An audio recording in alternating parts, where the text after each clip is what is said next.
కార్తీక పురాణము 4వ అధ్యాయము దీపారాధన మహిమ.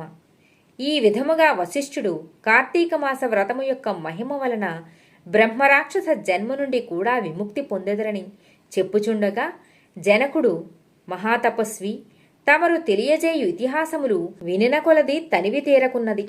కార్తీక మాసంలో ముఖ్యముగా ఏమేమి చేయవలయునో, ఎవరిని ఉద్దేశించి పూజ చేయవలయునో వివరింపండి అని కోరగా, వశిష్ఠుల వారు ఇట్లు చెప్పసాగిరి. జనక, కార్తీక మాసమందు సర్వ సత్కార్యములను చేయవచ్చును. దీపారాధన అందు అతి ముఖ్యము.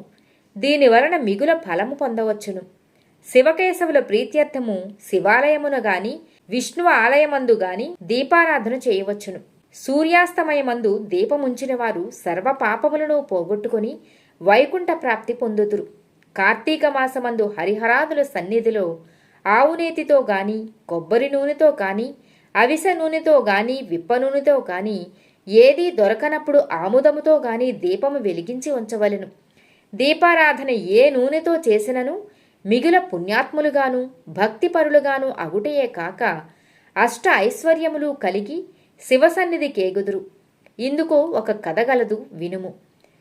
పూర్వము పాంచాల దేశమును పాలించుచున్న రాజుకు సంతతి లేక అనేక యజ్ఞయాగాదులు చేసి తుదకు విసుగు చెంది గోదావరి తీరమున నిష్ఠతో తపమాచరించుచుండగా అచటకు పిప్పలాదుడు అనే మునిపుంగవుడు వచ్చి, పాంచాల రాజా, నీవెందులకు ఇంత తపమాచరించుచున్నావు? నీ కోరిక ఏమి అని ప్రశ్నించగా, ఋషిపుంగవ, నాకు అష్ట ఐశ్వర్యములు, రాజ్యము, సంపద ఉన్నను నా వంశము నిల్పుటకు పుత్ర సంతానము లేక కృంగి కృషించి ఈ తీర్థస్థానమున తపమాచరించుచున్నాను అని చెప్పాను. అంత మునిపుంగవుడు, ఓయి, కార్తీక మాసమున శివసన్నిధిని శివదేవుని ప్రీతి కొరకు దీపారాధనము చేసిన ఎడల నీ కోరిక నెరవేరగలదు అని చెప్పి వెడలిపోయాను. వెంటనే పాంచాలరాజు తన దేశమునకు వెళ్ళి పుత్రప్రాప్తికై అతి భక్తితో శివాలయమున కార్తీక మాసము 4 రోజులు దీపారాధన చేయించి దాన ధర్మాలతో నియమానుసారముగా వ్రతము చేసి ప్రసాదములను ప్రజలకు పంచిపెట్టుచు విడువకుండా 4 దినములు అటులే చేసెను. తత్పుణ్యకార్యముల వలన ఆ రాజు భార్య గర్భవతి అయి క్రమముగా 9 మాసములు నిండిన తరువాత ఒక శుభముహూర్తమున ఒక కుమారుని గనెను. రాజకుటుంబీకులు మిగులు సంతోషించి తమ దేశమంతటను పుత్రోత్సవములు చేయించి బ్రాహ్మణులకు దాన ధర్మములు చేసి ఆ బాలునకు శత్రుజిత్తు అని నామకరణము చేయించి అమిత గారాభముతో పెంచుచుండిరి. కార్తీక మాస దీపారాధన వలన పుత్ర సంతానము కలిగినందువలన తన దేశమంతటను ప్రతి సంవత్సరము కార్తీక మాస వ్రతములు దీపారాధనలు చేయండని రాజు శాసించెను. రాజకుమారుడు శత్రుజిత్తు దినదిన ప్రవర్ధమానుడగుచు సకల శాస్త్రములు చదివి ధనుర్విద్య, కత్తిసాము మొదలుగునవి నేర్చుకొనెను. కాని యవ్వనము రాగానే దుష్టుల సహవాసము చేతను తల్లిదండ్రుల గారాభము చేతను తన కంటికింపగు స్త్రీలను బలాత్కరించుచు ఎదిరించిన వారిని దండించుచు తన కామవాంఛను తీర్చుకొనుచుండెను. తల్లిదండ్రులు కూడా తమకు లేక కలిగిన కుమారుని ఎడల చూచి చూడనట్లు విని విననట్లు ఉండిరి. శత్రుజిత్తు ఆ రాజ్యంలో తన కార్యములకు అడ్డు చెప్పు వారలను నరుకుదును అని కత్తిపట్టుకుని ప్రజలను భయకంపితులను చేయిచుండెను. అటులా తిరుగుచుండగా ఒక దినమున ఒక బ్రాహ్మణ పడుచును చూచుట తటస్థించెను.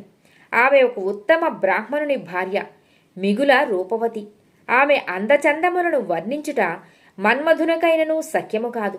అట్టి స్త్రీ కంటపడగానే రాజకుమారుని మతి మందగించి కొయ్యబొమ్మ వలె నిశ్చేష్టుడై కామవికారముతో ఆమెను సమీపించి తన కామవాంఛ తెలియజేశాను. ఆమె కూడా అతని సౌందర్యానికి ముగ్ధురాలై కులము, శీలము, సిగ్గు విడిచి అతని చెయ్యి పట్టుకుని తన శయన మందిరానికి తీసుకుని పోయి భోగములను అనుభవించెను. ఇట్లొకరికొకరు ప్రేమలో పరవశులగుట చేత వారు ప్రతిదినము అర్ధరాత్రి వేళ ఒక అజ్ఞాత స్థలములో కలుసుకొనుచు తమ కామవాంఛ తీర్చుకొనిచుండిరి. ఇటుల కొంతకాలము జరిగెను. ఎటులనో ఈ సంగతి ఆమె మగనికి తెలిసి పసిగట్టి భార్యను ఆ రాజకుమారుని ఒకేసారిగా చంపవలయునని నిశ్చయించి ఒక ఖడ్గమును సంపాదించి సమయము కొరకు నిరీక్షించుచుండెను. ఇట్లుండగా కార్తీక శుద్ధ పౌర్ణమి రోజున ఆ ప్రేమికులిరువురును శివాలయమును కలుసుకొనవలెనని నిర్ణయించుకుని ఎవరికి వారు రహస్య మార్గమును బయలుదేరిరి. ఈ సంగతి ఎటులో పసిగట్టిన బ్రాహ్మణుడు అంతకు ముందే కత్తితో సహా బయలుదేరి గర్భగుడిలో దాగియుండెను. ఆ కాముకులిద్దరునూ గుడిలో కలుసుకొని గాఢాలింగన మొనర్చుకుని సమయమున చీకటిగా ఉన్నది. దీపం ఉండినా బాగుండును కదా అని రాజకుమారుడనగా ఆమె తన పైట చెంగును చించి అక్కడ ఉన్న ఆముదపు ప్రమిదలో ముంచి దీపము వెలిగించెను. తరువాత వారిరువురును మహానందముతో రతిక్రీడలు సలుపుటకు ఉద్యుక్తులగుచుండగా అదే అదనుగా ఆమె భర్త తన మొలనున్న కత్తి తీసి ఒక్క వేటుతో తన భార్యను ఆ రాజకుమారుని ఖండించి తాను కూడా పొడుచుకొని మరణించెను.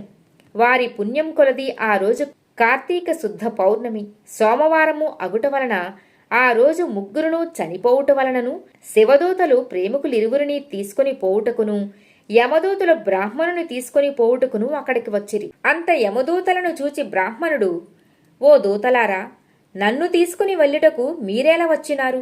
కామాంధకారముతో కన్ను మిన్ను తెలియక పశుప్రాయముగా వ్యవహరించిన ఆ వ్యభిచారుల కొరకు శివదూతులు విమానములో వచ్చుటేలా చిత్రముగానున్నదే అని ప్రశ్నించాను. అంత యమకింకరులు, ఓ బాపడా, వారెంతటి నీచులైనను శివాలయంలో శివుని సన్నిధిని దీపం వెలిగించుట వలన అప్పటి వరకు వారు చేసిన పాపములన్నీయునూ నశించిపోయినవి. కావున వారిని కైలాసమునకు తీసుకుని పోవుటకు శివదూతలు వచ్చినారు అని చెప్పగా ఈ సంభాషణ అంతయూ వినుచున్న రాజకుమారుడు, అలా ఎన్నటికినీ జరుగనివ్వను. తప్పొప్పులు ఎలా ఉన్నప్పటికీ మేము ముగ్గురమును ఒకే సమయంలో ఒకే స్థలంలో మరణించితిమి కనుక ఆ ఫలము మా అందరికీ వర్తించవలసినదే అని తాము చేసిన దీపారాధన ఫలములో కొంత ఆ బ్రాహ్మణునకు దానము చేసెను. వెంటనే అతనిని కూడా పుష్పక విమానమెక్కించి శివ సాన్నిధ్యమునకు చేర్చిరి. వింటివా రాజా, శివాలయంలో దీపారాధన చేయుట వలన ఆ ప్రేమికులు చేసిన పాపములు పోవుటయే కాక కైలాస ప్రాప్తి కూడా కలిగెను.